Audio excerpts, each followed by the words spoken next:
Now, you might be forgiven for thinking that you've heard so much about inflation these past few days that you're about to blow up yourselves with it all. The bogey word has been at the heart of the economic battles between Rishi Sunak and Liz Truss.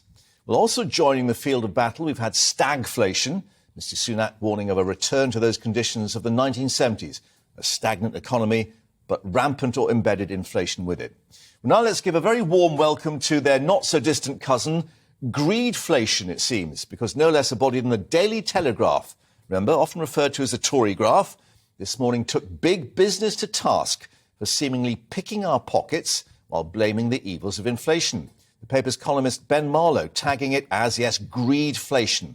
Well, Ben found McDonald's decision to inflate the cost of cheeseburgers by 20% to £1.19 sticking in his throat. He also found it hard to swallow Unilever's arguments that cost pressures had forced them to put up their prices by 11.2% when they were enjoying profit margins of 17% still on their products, including Durex condoms and Nurofen headache tablets. Well, strangely, I did feel a bit of a tension headache coming on because as I was reading his column on the train this morning, the latest news then broke about Centrica's profits, the parent company of British Gas making profits of $1.34 billion for just the first part of this year. Wonder where they made all that from.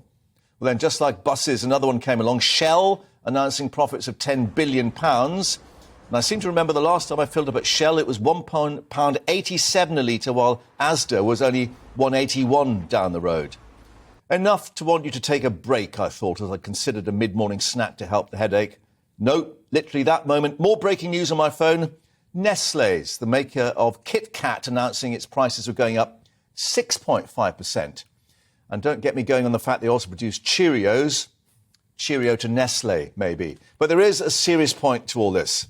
As Liam's observed in On the Money, many smaller businesses across Britain are really against the wall trying to absorb their higher costs without pushing up the prices ruinously for customers. But as the Telegraph observed, it seems some of the world's largest corporations appear to be using the current conditions as a cover to push up prices to a level they wouldn't get away with otherwise.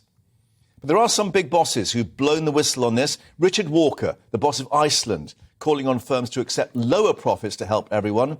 It now has a line of £1 frozen food products available, even though some of those are currently loss-making. Why does all this matter?